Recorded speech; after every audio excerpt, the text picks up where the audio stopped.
my friends, this is Steph, and this is this week's question and answer video. And I thought this week that I would roll 3 questions all into one, because interestingly, I received 3 questions that are very similar, worded a little bit differently, but all sort of circulate around one common theme. So the first question was from a man who was experiencing happiness and just wanted to make sure that the happiness was going to last. Another question was from a lady who had lost her sense of passion and wanted to know how to reignite that passion. And then the third question was, how do I personally keep my energy high, keep my vibration lifted so that I can keep doing the work that I do?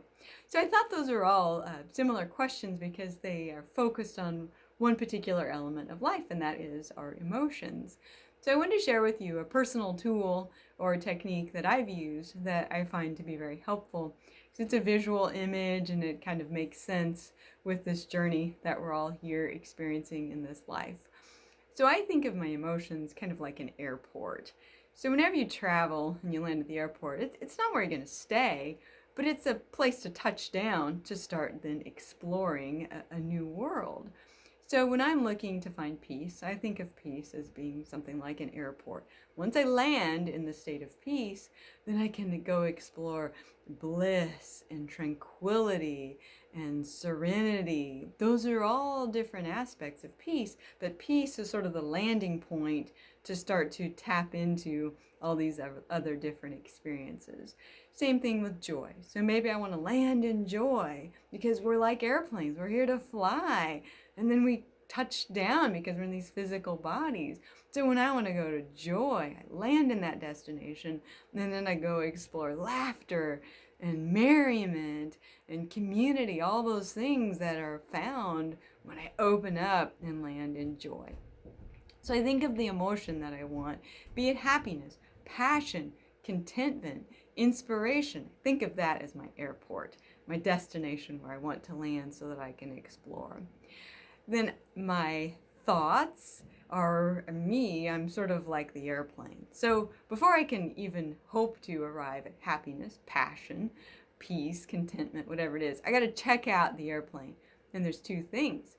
I have to check out the internal conditions, and I need to check the atmospheric conditions. Because if it's stormy out in the world, maybe I just need to stay inside. But if it's stormy on the inside, I need to take a step back and figure out what I can do to regain a sense of composure or balance or whatever it is that I need inside.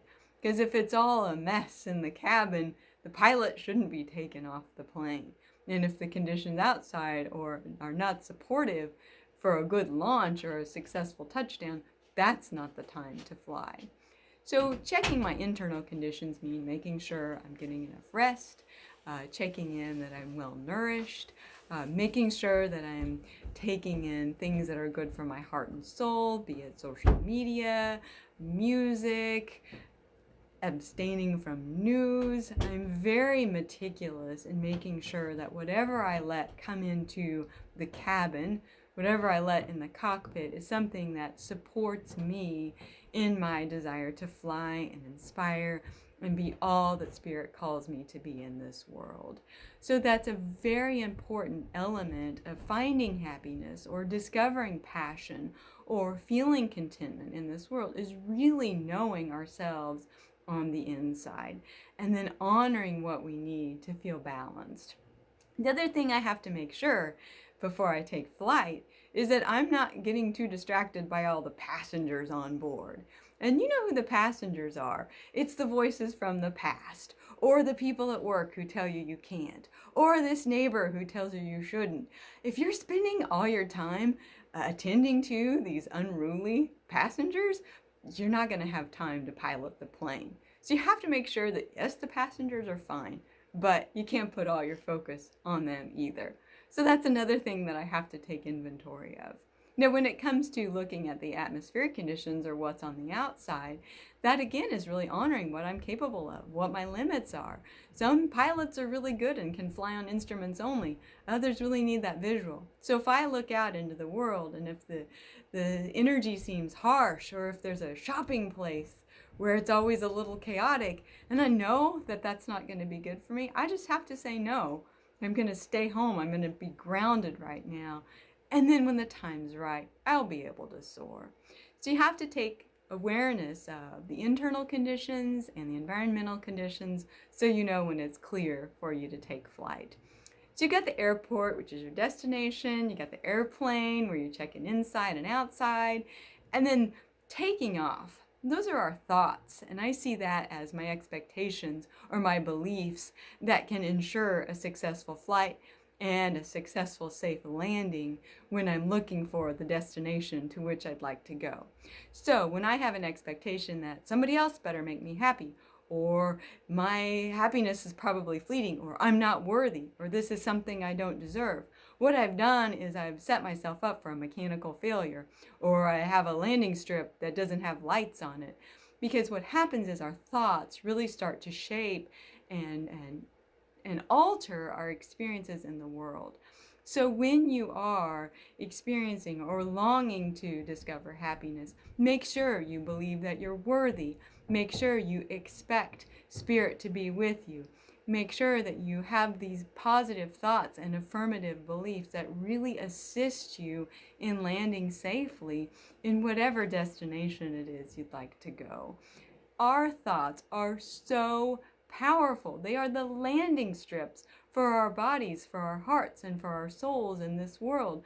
So what you think isn't just this etheric matter, it's the power to create your world.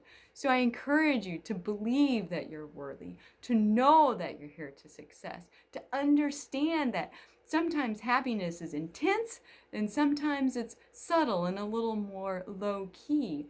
But whatever it is you want, you can have it. You can achieve it. You've just got to take all the right steps. Use the tools that you have so that you can land safely in whatever destination it is that you choose. So, I want you to decide where you'd like to go. It's safe to travel in these conditions, this emotional world that we're in. You don't even need a passport. You don't need any kind of proof. You just set your intention, maintain the equipment, find the landing strip, and then let yourself fly, soar, and then discover all that it is that you want to feel in this world. So practice this. Think of yourself like an airplane. Look at the internal conditions. Check out the external conditions. Be true to yourself. Watch your thoughts so you can land safely and have all that you want in this life. So I hope that will help you. And remember, too, that our emotions have different shades and tones and levels of intensity. If we were constantly happy, it would just be exhausting.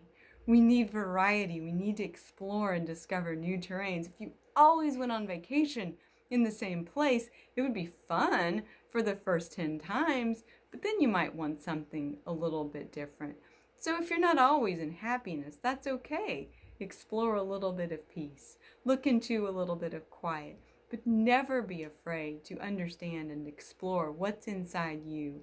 Don't be afraid to embrace your emotions, because there's so much that our emotions can teach us about who we are and how we can fly and really find freedom in this world. So thank you very much. I love and appreciate you. Please keep the questions coming, and I'll see you again next week. Namaste.